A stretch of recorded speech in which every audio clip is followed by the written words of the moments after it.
us here today. This is Michelle Rich with the Iowa After School Alliance. We're happy to have Melanie and Caitlin from St. Mark in Dubuque here today to talk about conscious discipline. Just a reminder that if you haven't registered for Impact, the Impact Conference, we have 4 weeks to register, and so we'd love to see you on there. But I will hand it over to Melanie and Caitlin to talk about conscious discipline. I know they've been doing a lot of things with this in Dubuque, and so I'm excited to hear alongside you all what kind of activities they're doing there. So Caitlin and Melanie, please go ahead. All right. This is Caitlin talking. I'm the Evaluation and Data Management Coordinator for St. Mark.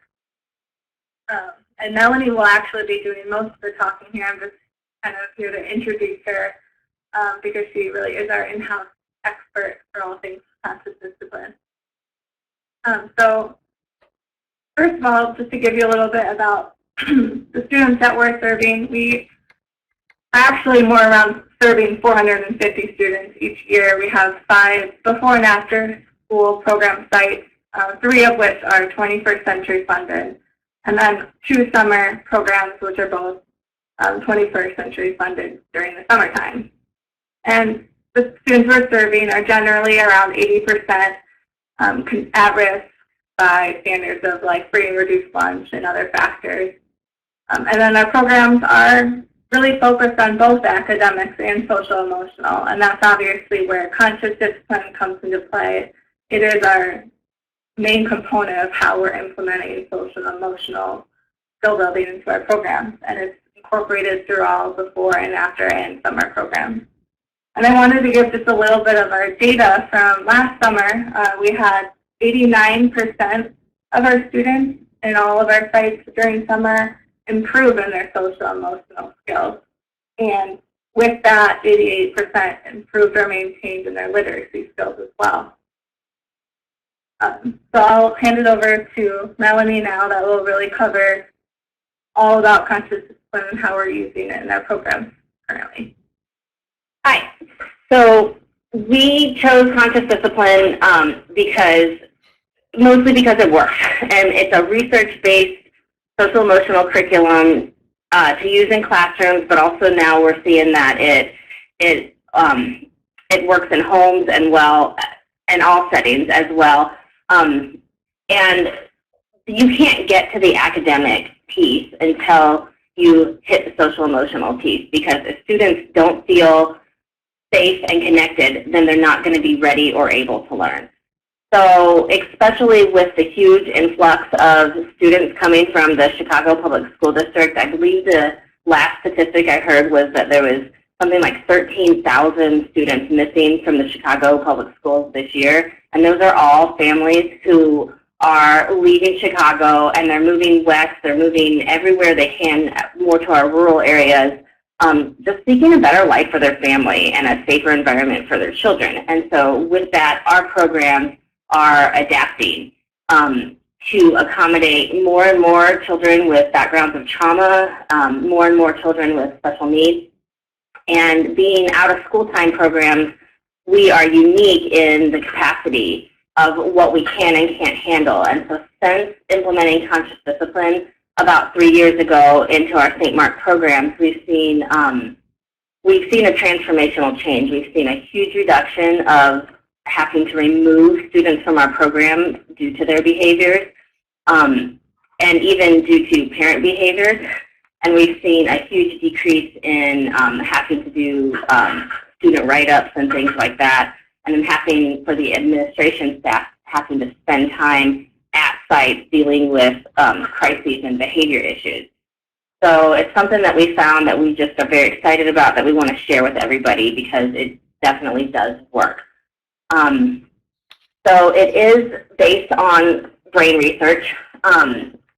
And you can see on this slide the things that research shows conscious discipline does. It improves social and academic and emotional skills. It increases academic success and achievement. It improves the quality of student-teacher interactions, improves school climate. It decreases aggression, and it decreases impulsivity and hyperactivity. So the other thing to keep in mind is our staff, our site staff, are primarily college-age students, and so we know that the brain doesn't even completely fully develop until around age 26. So many of our site staff are still learning and working on these same skills that we're teaching the students. And that's, so you can see the 3 states of the brain. And many of our students spend the majority of their time down in that bottom state, that survival state, and that's where they're only worried about, you know, am I safe? And so that's when you see students in that state of mind, they're in that fight, flight, or freeze mode. So they're hiding under tables, or they're running away, or they're using their fists instead of their words because they're triggered into that. Students in their emotional state, they're really asking, am I loved? Do I belong here? And that they're looking for connection.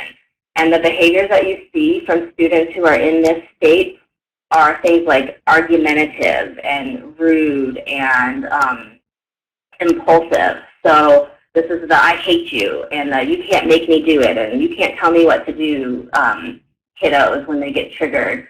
And really what they're seeking is they're seeking connection, and they're seeking to have that boundary set, and then to have an adult who is calm and composed who can enforce that boundary and help them to feel safe. And then students who do feel safe and do feel connected, they're able to be in that prefrontal lobe part of the brain. And that's, you know, they're able to problem solve, they're able to do math, they're able to sit down and read. They're able to really enjoy, and then they want to follow expectations. They're willing. So implementing conscious discipline is a process. It is at least a 3-year process. The thing with each of these years is they're flexible. So we started our 3-year process 3 years ago, and we're still really in that phase 1 of implementation. The way we started was we sent 2 of our admin staff to the Conscious Discipline Institute down in Orlando, and it's a week-long training. And they came back equipped with skills, and then we taught our site staff that. So all of our site staff are trained for 4 hours during staff orientation. We spend at least 4 hours on the conscious discipline, just teaching them the basics of the brain research, teaching them that behavior is communication. And we don't try to take away this first year. So we try to add on, meaning before we started conscious discipline, we were on a 3 strikes and you're out kind of system, and so if you got 3 write-ups, you were kicked out of program, no questions asked. It wasn't very effective because what happens is there's some students who see that as a challenge and they get their write-ups right away. There's some staff who get tired and burn out, and they look for ways to write students up. So it wasn't a perfect system at all, but if we were to just take that away and say you're not allowed to write students up anymore, the staff would have had nowhere to go, and they wouldn't have known what to do. So we instead said, this year we want you to add on the safe spot. And so every site is going to have a safe spot, and every site is going to learn the breathing techniques and teach the breathing techniques to the children. And we'll continue to write up, but we're going to first try to send students to the safe spot before we write them up. So that's kind of how we started. We just started real slow. And so the entire first year, that was all that we did for conscious discipline was the safe spot. But even just doing only the safe spot, we saw improvement, huge improvement in some of the students. And I'll tell you some of those stories in a little bit. We also do kind of a booster training in the middle of the year because we have new staff coming in and out second semester. So we kind of do a hands-on training where we go over some of the key parts of conscious discipline that we want in our program. So this slide just shows some of the tools of conscious discipline that they give us. And we are now implementing each one of these tools on a regular basis at our site. So the very first thing we did, like I said, was the safe spot. And the safe spot is not timeout. It's not you did something bad, so go sit in timeout. The safe spot is a tool that children use to regulate. And the thing about conscious discipline is it always starts with the adult. If the adult is not calm and regulated, the child is not going to be able to be calm and regulated. So we teach our site staff, when you get triggered, the first thing you do is you stop and breathe. And you breathe 3 times, and then you continue the conversation with the student. So, so they go to the safe spots, and you can see the star, the drain, the balloon, the pretzel. Those are all breathing techniques, and all of our students know that. We have lesson plans that our staff implement the first 7 weeks of program that teach these different tools and techniques to our students. So the first thing they all learn is how to breathe. And we teach them about the parts of the brain, and they know that when they're very upset, if they take a deep breath, that they're able to then move up into a higher center of their brain. So they get very excited about that. We had a student who was in the behavior room more days than not during the school day, and so then he would come to our program very dysregulated and very angry and challenging. So once he learned the breathing techniques and we showed him the safe spot, he got very excited about it, and it just really clicked. And so the next time he started to get into a power battle with his teacher, he asked if he could have a safe spot in his classroom, and they gave him one. And after that, he didn't have to go to the behavior room anymore during the school day because he had a safe spot to go to. Another thing that we have had a lot of great success with the safe spot is we call it the portable safe spot. And we got little drawstring gym bags, and we put a picture of the breathing techniques and a whiteboard that they could write on and some fidget toys. And we have a couple kiddos that the reason they're successful during our program is because they carry their portable safe spots on their back. And so when they go out to the playground, their safe spot goes with them. And they just are developing a sense of felt safety and learning that they can be in control of their bodies and use their safe spot appropriately when they get triggered during programs. So the next piece is the breathing techniques, and you can see in the picture that's one of our summer classes, learning the breathing techniques. So taking the deep breath allows us to access the higher levels of our brain, what we call our thinking brain. When we feel a strong emotion, we have a hard time staying in our thinking brain and being able to problem solve conflicts. So we go into either emotion mind or fight or flight. Taking the deep breath allows us to move back up to our thinking brain. And like I said before, our brain doesn't even fully develop until around 24 years of age. So this is something that our site staff and that even we as administration are always practicing, having control over moving into the different parts of our brain. We have a child who has an IEP for aggressive outbursts, and he learned the breathing techniques, and it just really clicked in his brain. This was something that made sense to him, and he realized he could teach it to others. And so we had him present to the parents at a family night, and he told them how breathing made his brain work right, so he didn't get in trouble. So he got so excited about this that one day we were at program, and we shared gym space with another program in our community of kids who are not learning any conscious discipline. And one of those students was having a meltdown in the middle of the gym one day. And he looked over and he asked his site staff, he said, "Can I go help?" And he ran over to this kid and he said, "Hey, you can do this. Let me show you. We can breathe." And he taught those skills to the child in the other program. So what we're seeing with the conscious discipline, as our kiddos learn it, they're taking it to their classrooms, they're taking it to their homes, they're taking it into the larger community. Part of the whole idea behind conscious discipline is setting up a school family where you can feel safe and connected. So part of having that school family is greeting. Every child who walks into program, whether it be from home into our before school program in the morning or from the school day into our after school program, they get greeted. And they get greeted with eye contact, called by name, and playful touch. So the staff will say, do you want a high five or a fist bump? And this helps their brains, this helps them through the transition.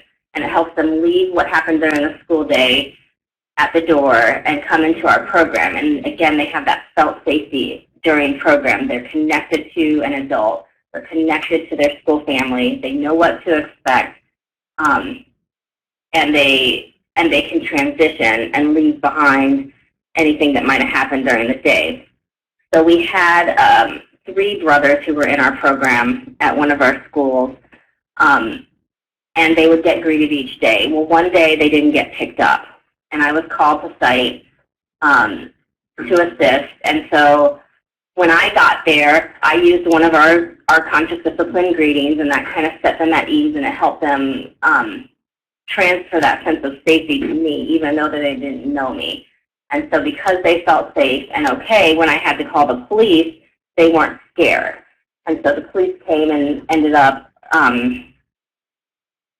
Mom never did come, and the brothers ended up getting put in foster care. And so when the school called us and made sure that they could still continue to come to our program, and the first day that they were back in school and back at our program, I walked in, and the littlest one, who's in kindergarten, just, hey, I know you, and he ran to me across the gym, and he just threw his arms around me. And they have done very, very well through the transition of moving homes, and we're just so proud of them and so excited to be their school family and to be that sense of safety for them. So the greetings were a huge part of that. The Safekeeper Ritual is another tool that we use, and the main thing that you hear our staff saying all the time is, what's my job?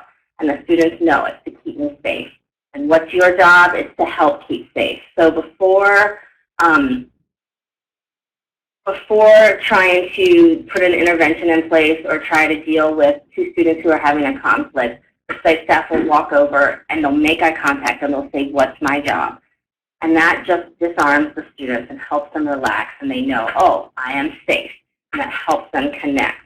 So at the beginning of the program, we do a ritual called the Safekeeper Ritual, and each child has a stick that they've decorated with their name on it, and they put it in a bucket. And they know that when I put the stick in the bucket, I am at St. Mark, and I am safe. So the other important part is to have visual routines and rituals, because we know that up until about age 7, they don't rely on words, they rely on pictures. And even after that, the pictures are helpful. So each site will make up a visual schedule, and they'll make up their routines and their rituals. And they'll put them into book forms. And it looks a little bit different at each site. But you can see in this picture here, they did their snack routine, their meeting routine, their playground rules, and then in the front here, there was one little boy that insisted on doing the bathroom routine, and it was very cute because he was just very insistent about how you use 1 pump of soap at a time, and you keep the light on, and you don't turn the light off when another student is in there because that's not safe. And so a lot of times we'll have them write their own expectations and put pictures to it because it helps them give ownership of it. It's not just something that the adults are telling them they have to do. Rituals and routines foster a sense of community and connection in the site family, and some of them are set non-negotiables, like this is the way we have snacks, this is the way we line up. Others happen spontaneously out of the community as they're going. So at one of our sites, the younger, they were split up by age group, and the kindergarten and first graders were having trouble transitioning from the gym into the music trailer when it was time. And so they just spontaneously came up with a game to play when they transitioned as far as how would they walk there. Would they hop like a frog, or would they do the crab walk? And they got so excited about it, and it just kind of spontaneously, and then it's become a tradition to the kids take turns picking how they're going to walk there. So some routines and rituals happen spontaneously, and some are set by the site staff. We have a kiddo at one of our sites who feels picked on. He feels like he doesn't have friends. He feels like he doesn't fit. And so he often goes in swinging and defensive. And he often looks for things that, he's staring at me. And he often misinterprets social cues from the other kiddos. So when he starts to get triggered and the staff will look at him and make eye contact and say, "What's my job?" he immediately disarms and is able to talk and say, "To keep me safe." And then they can go from there because they're in the front parts of the brain, and they can talk about when so-and-so does this, is he trying to pick on you, or is he trying to help you? Is he being hurtful, or is he being helpful? And that kind of language. And that just helps. So the other thing about routines and rituals is so many of our kiddos, they depend on those routines and those rituals. We have seen every year now that the closer it gets to Christmas break and then the closer it gets to summer, we see an increase in behaviors.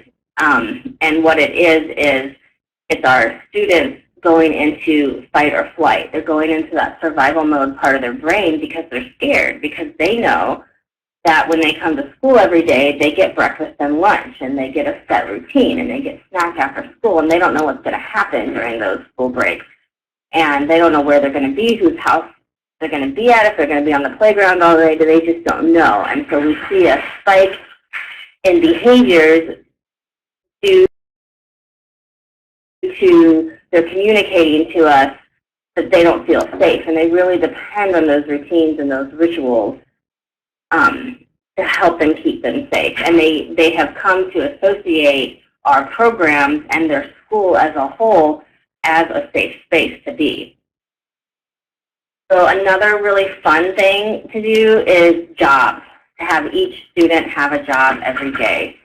So jobs is all part of being part of that school family and contributing in a meaningful way and being helpful. And you can get really creative with the job. At one of our sites, the favorite job is to be the shoe tire, and it's someone who can look for students who need help making sure their shoes stay tied and do that.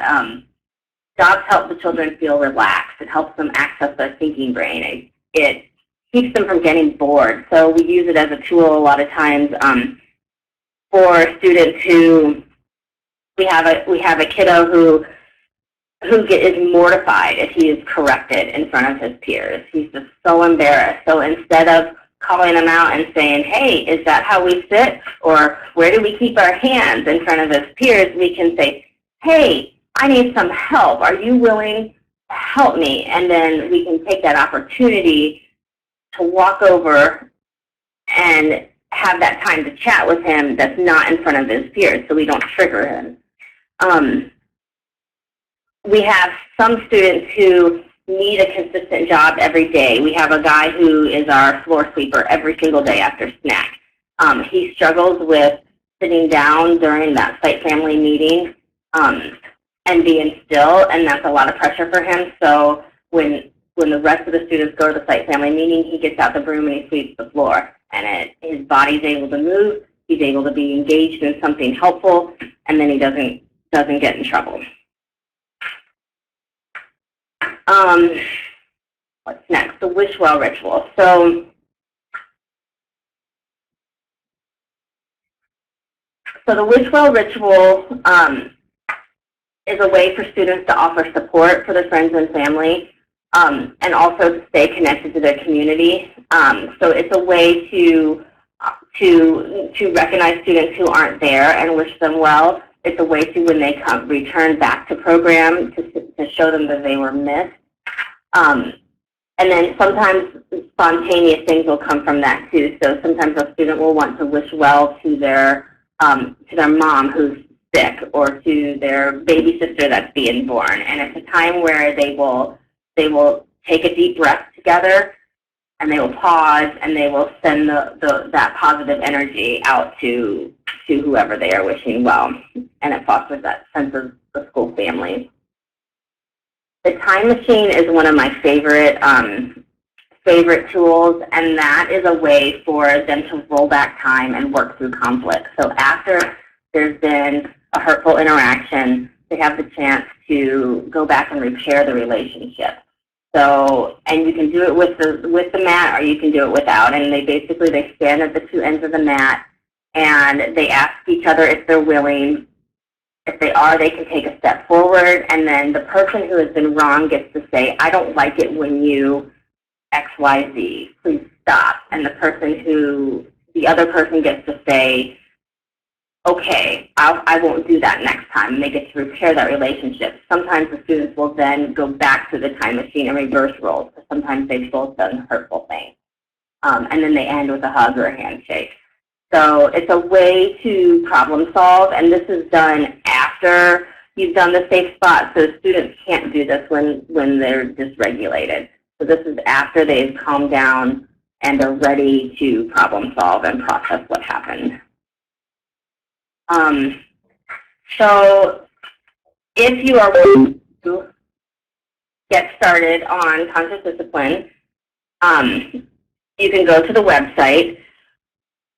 Why we need conscious discipline is really there's three types of change. There's traditional change, where you just kind of do the same thing you've been doing, but you try to do it faster and better and cheaper.